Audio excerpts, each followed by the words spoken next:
What up, man? This is your boy from JERMZ Boxing. JERMZ, aka JERMZ. JERMZ the rapper, whatever. You know, I haven't had the video for almost goddamn a long time, man. My computer actually crashed down. For like 3 months, I haven't had a computer. I've been doing everything through the phone and shit. You can't even upload, or I don't even know.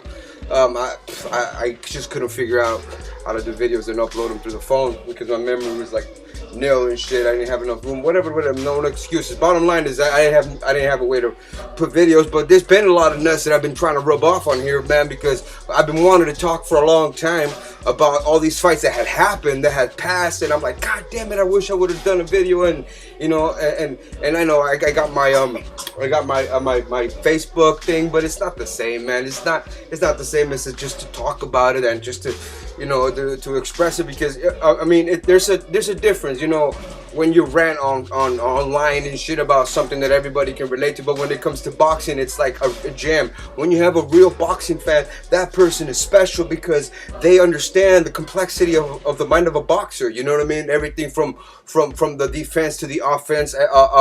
Everything psychologically applies to your daily lifestyle, man. And when somebody grasps on that that boxing mentality, it kind of like it shows something about, you know, boxers are more than just athletes. You know, they're special. There's a different, not just boxers, I mean fighters. Somebody who willing to go in there and risk their life every fucking time to step into the square circle.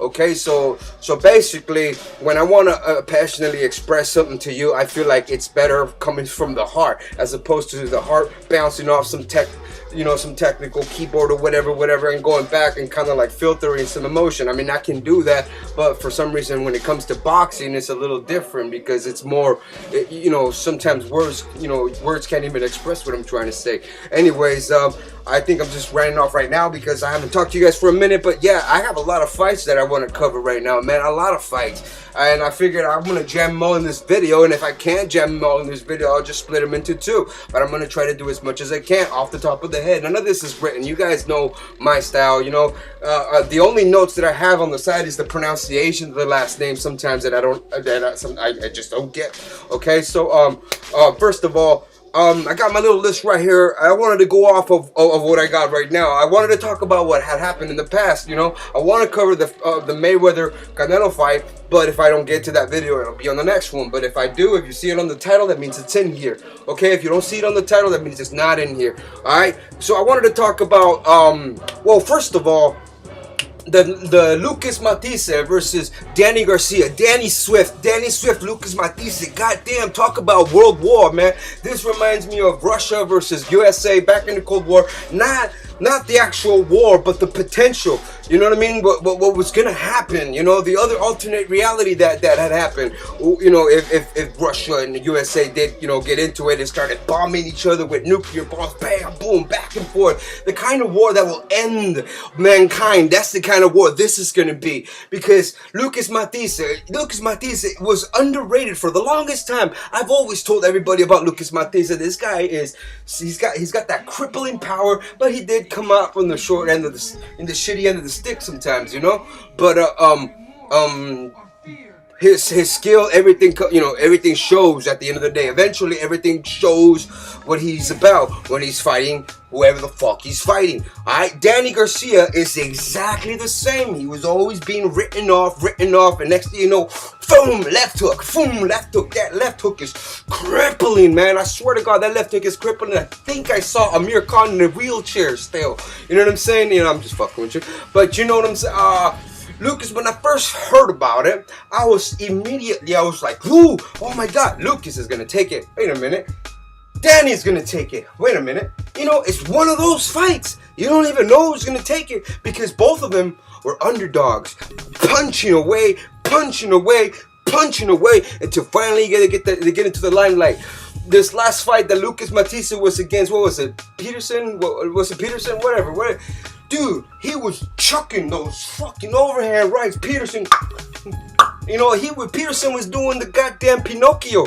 You know what I'm saying? He was just being ragdolled all around the ring, and boom, cut his strings off and knocked him out. You know, That was, I didn't expect it. I didn't expect it. I expected, what's his name, to at least show like Matthysse why he was, you know, considered the, you know, elite. Why he knocked out, I mean, why he beat Amir Khan when he did beat him, you know, that one time. You know, he was supposed to show all that shit. That didn't happen because Lucas Matthysse, somehow, I don't know what it is about him. Something about Lucas Matthysse, well, actually, before, now it's going to be a little different because you're going to expect some power. But before, Lucas Matthysse, his way of fighting kind of lures you in. He kind of lulls you into a fight and you don't even know it, you know, because he doesn't rush you. He doesn't rush you like completely bulldoze you. He doesn't try to peg you. He doesn't try to stalk. He's not crafty. He just lures you. I don't know what it is about him. It's just, he boxes you thinking that you're going to box. Next thing you know, ooh, crippled. And then you're like, holy shit, you know what you're into, you know? But Danny Garcia, you see, I'm ignoring Danny Garcia altogether. Danny Garcia is a little more shorter, compact, not as strong, but he's got youth. He's got youth behind him, and you know, we seen him pulled out of the fire against Morales, but that was Morales, and then he did give him the knockout of the year where Morales did the little twirly thing, whatever, where you know, we know what I'm talking about, when Danny Garcia landed that left hook, and then Eric went out and then like twirled all the way down to the floor, whatever. Anyways, but that was Eric Morales. That was an old Eric Morales. Now is Matthysse gonna take, if he takes Danny Swift to the pits? How is Danny Swift gonna react? I don't think he's gonna react that well because of the power that's behind Lucas Matthysse. However, I do see Matthysse wobble into the ground with noodle legs and all as soon as he touches that first left hook. I mean, gets touched with the first left hook right on the tip of the chin. I feel like Matthysse can get hit, I feel like Matthysse is going to go into this fight thinking he's the stronger power puncher and put his chin out. I really think that Danny is going to catch him. Eventually he's going to catch him. I can't see Matthysse, you know, hurting Danny, but Danny is Danny. Danny is actually a boxer first, puncher second. You know, Danny is actually a boxer who has punching power. Matthysse tries to box his punching power into you. Does that make sense? You know, it's two different mentalities, but I feel like Lucas Matthysse kind of goes for the knockout. Okay, so that's what I'm getting at. I think he kind of goes for the knockout, and Danny kind of boxes and hope it comes, and it does. And I feel like this is gonna happen here. I feel like it's gonna be a boxing match. You know, Danny Swift's gonna get hurt. He's gonna get hurt. Yeah, he's gonna get hurt early. I feel he's even gonna get knocked down in the first round. But Lucas Matthysse is gonna get lured in thinking he's the puncher, and I feel like he's gonna get check hooked. Check hook is when you eat a left hook coming in. You know what I'm saying? When you don't see it. You don't see check left hooks. You see the left hooks coming when you're inside, when you're in the pocket, when you're in the mix, when you're in the fucking when you're in the blender. But when you're going in and let's say you're throwing a straight cross to the body or something, that you don't see that check left hook. It comes this way. Oh, like ask Darchinian. You know what I'm saying? Anyway, so I feel like Danny Garcia's got enough to be swift with that left quick right to the tip of the chin and knock him down on flat on his back like that. Boom, crack. There you go. Danny Garcia is gonna be the winner. I feel like it's gonna be Danny Garcia. So I mean, right off the bat, I thought it was Lucas Matthysse, but I kind of like put them both through the JERMZ grinder, and it came out that Danny Swift was gonna win. So I feel like that's gonna be that fight right there. So on to the next fight. I tripped out on the Adonis. What was it? Adonis Stevenson? Yeah, Adonis Stevenson knocked out. What the hell is his name? Chad Dawson in one round. Dude, you don't see these kind of fights. You don't see one round blowouts as much as usual as we used to back in the day. One round. You have to understand, Chad Dawson was considered to be like what Andre Ward is right now. He was like our Ray Robinson right before Andre Ward was our Ray Robinson. Does that make sense? Am I going too quick for you? Catch up. But Chad Dawson, he was supposed to do way more than just get knocked out in the first round. I understand this was Twitter war or Facebook war or whatever kind of war it was. You know, the hype, the pre-hype before the fight, they were having problems online. You know, Adonis and what's his name, Chad Dawson. So it was building up. But by the time the fight came, Dawson was trying to chase. He chased fucking Stevenson and run into some stupid shit. And I feel like it was some stupid shit because this Stevenson has some crippling power. Okay, now he's gonna fight TRAVORIS Clout. TRAVORIS Clout is actually kind of like Stevenson, but not with the same kind of power, but he does have poise. However, he doesn't move well. But Adonis is not a mover. So you're gonna look at a nice, good toe-to-toe light heavyweight champion. Oh, my bad, Superman. Whatever the hell weight these guys are at. Okay, so I feel like it's almost gonna go toe-to-toe. None of these guys run. It's all about who's got the strongest power, I feel. Because TRAVORIS Clout doesn't really move. He's not really a crafty fighter.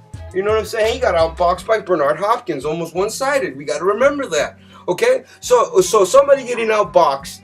Okay, let it alone that it's Bernard Hopkins. You would say, okay, I got beat by Bernard Hopkins, but he's great. He's a great Bernard Hopkins, so I shouldn't feel I shouldn't get insulted. But you gotta look at Pavlik. Pavlik did the same thing. He said, oh, I got beat by a special kind of fighter, but I shouldn't, it shouldn't affect me. Did it affect him? Did it affect him? Yes, it did. Yes, it did. I feel like it's the same thing with TRAVORIS Clout. You get beat by an older man, you don't feel like you got it in. And that's how TRAVORIS Clout breaking down mentally. So he is a psychological person.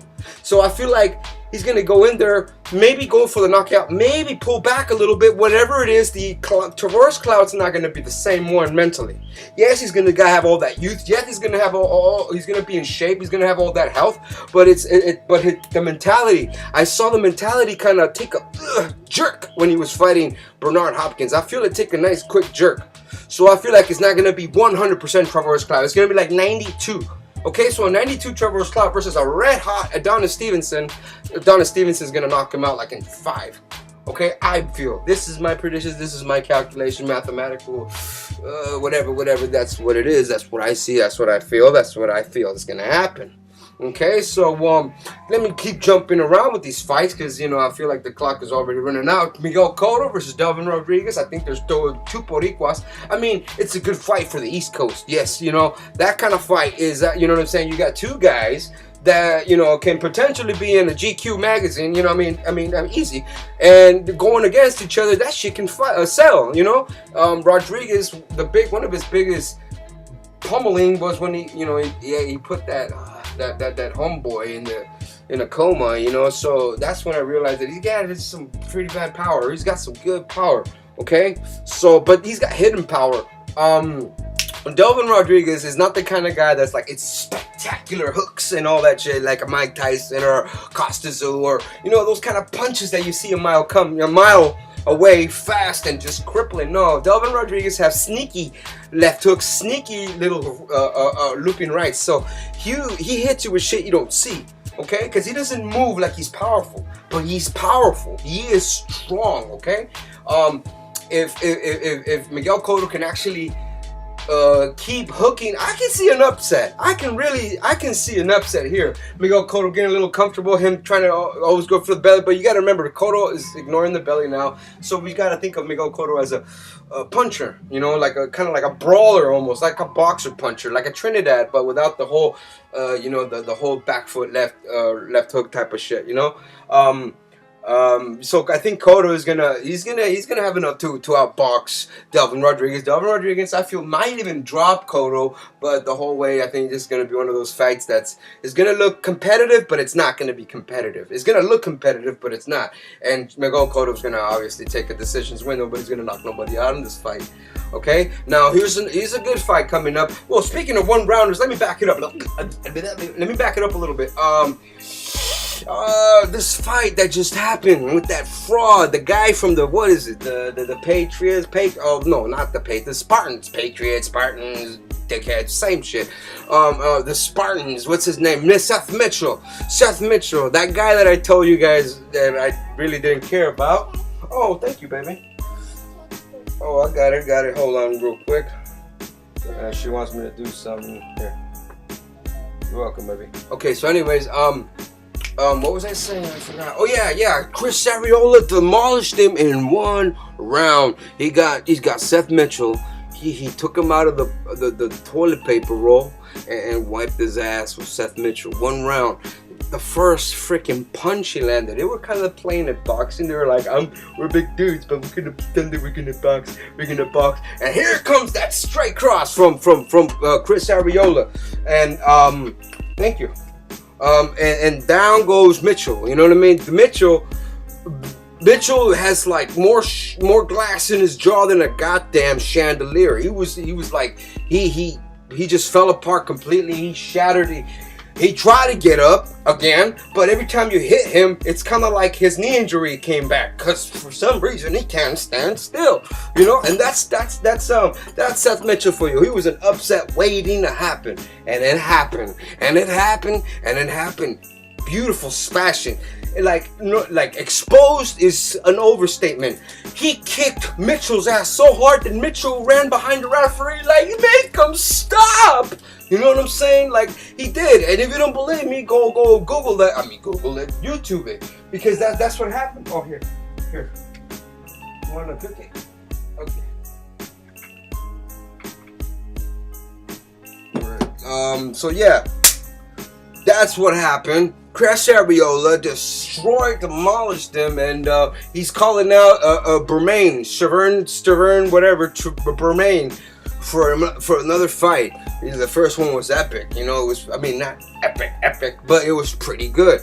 Okay, so anyways, on to the next fight. Chavez Jr. versus Brian Vera. Now, Brian Vera is one of those journeyman fighters. I mean, if you look journeyman up in the dictionary, you see a picture of Emmanuel Augustus and Brian Vera. Okay, Brian Vera, he was in the contender. You know, he came up short. He got knocked out silly, but you know, that was super middleweight contender, super middleweight. He's more of a middleweight kind of guy. That's big for a Mexican. 160 pounds for a fit Mexican is actually pretty big. Okay, Canelo is considered big, and he's bigger than Canelo. Anyways, and I say Mexican because he's Mexican descent. Chicanos, we still call him Mexicans, so don't want to hear that stupid shit. He's not Mexican, he's from LA. Same shit, you know. Anyways,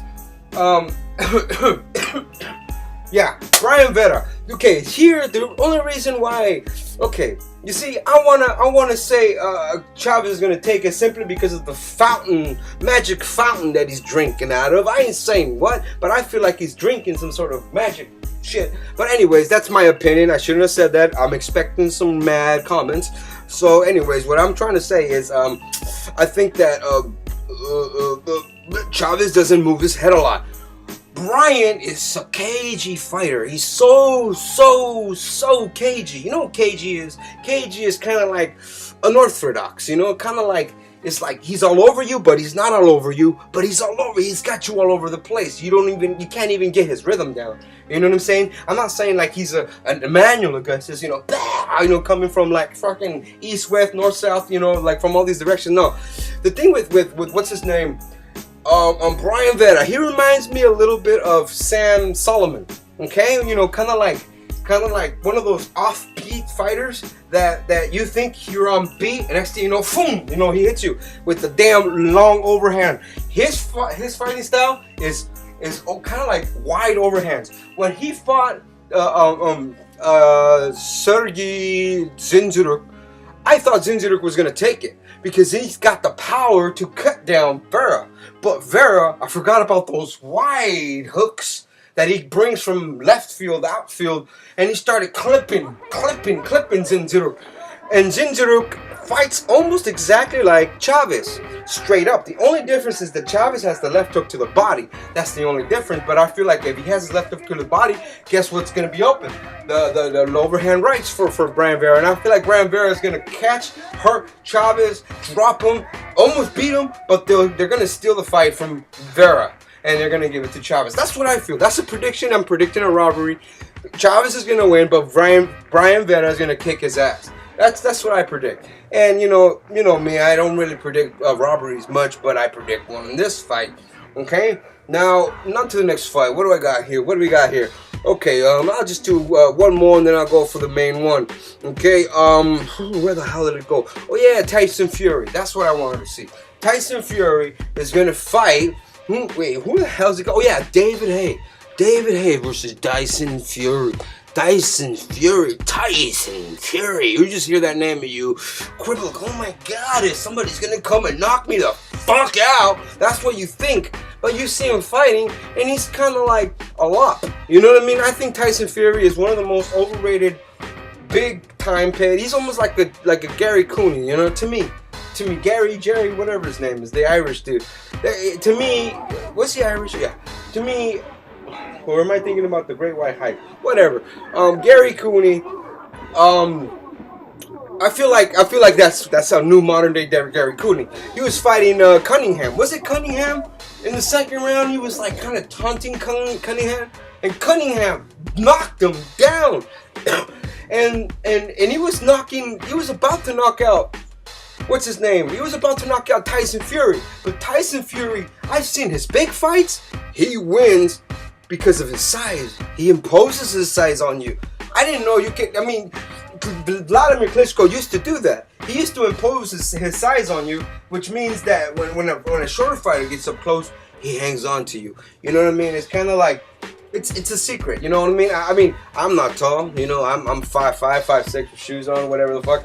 But when a boxer comes in and he's tall, like 6'6", 6'7", 6'8", like one of the Klitschkos, they coming in, and you going inside.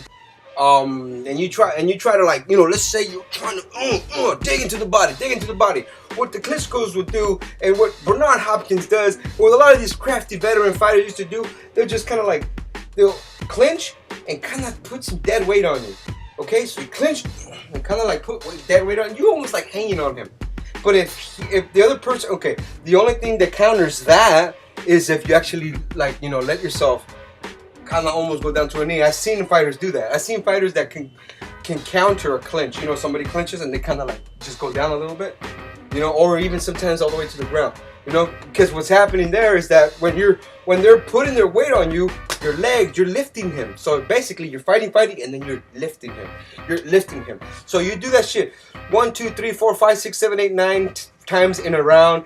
2, 3 rounds, 4, 5 rounds, 6, 9th round, 10th round, you're already drained. You dude, this big dude's been laying on you over. You don't even know. It's so subtle.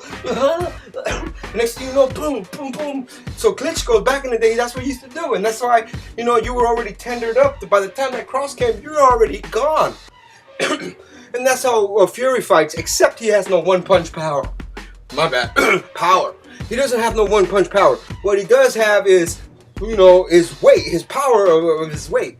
Okay, so when he hung on to Stevenson noticed that he was hanging on, and he looked at the referee and said, "Hey!" I mean, that's what he messed up, because he should have protected himself. When he said, "Hey!" what's his name? Fury just went boom, like he hit him while his mouth was open, and knocked him out. That was it. That's how he won. He escaped from it. And don't say that didn't happen. Go back and look at that, and that's what was happening. You know, as soon as what's his name was gonna complain about it, he fucked up. I'm sorry. He messed up there and opened his mouth and got his mouth closed. So don't ever do that in boxing. Boxing, you speak with this. You don't speak with this. This is for the referee. Okay? Don't do that. That's what happens. Ortiz. Okay. So, anyways, on to the next fight. I don't want to go too far ahead, because then maybe I won't be able to upload this shit. It'll be too fat. Okay, so Mayweather versus Canelo. Okay, here we go. This is what you guys would be waiting for. Okay, Mayweather, Canelo. Okay, as soon as I heard this shit, first of all, I was so upset. I was so mad when I first, because when I saw TRAVORIS Clout and Canelo, when I first heard about, okay. I was mad because I recorded it on DVR, okay?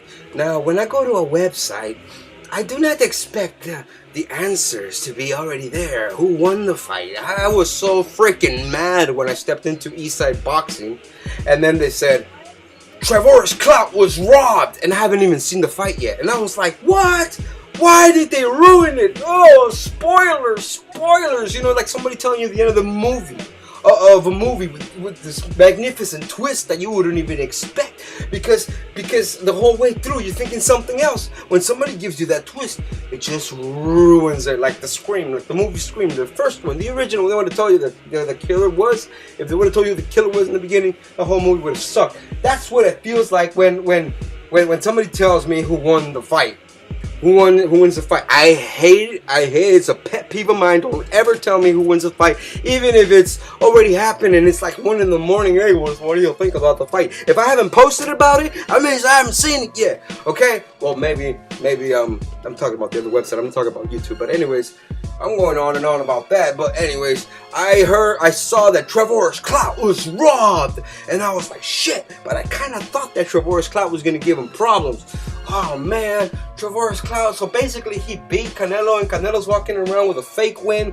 Oh man, oh well. But I was hurt at the same time because they told me. I wanted to find out for myself. So I watched the fight. And up to round 6, round 7, I was like, where's the robbery? Canelo's winning this fight solid.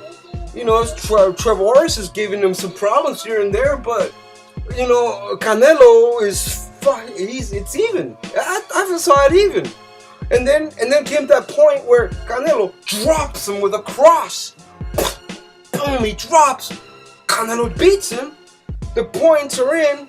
He wins. And it was as if I didn't know what the win was. I knew Canelo won, but I thought it was gonna be TRAVORIS clout, you know, winning the event by the robbery.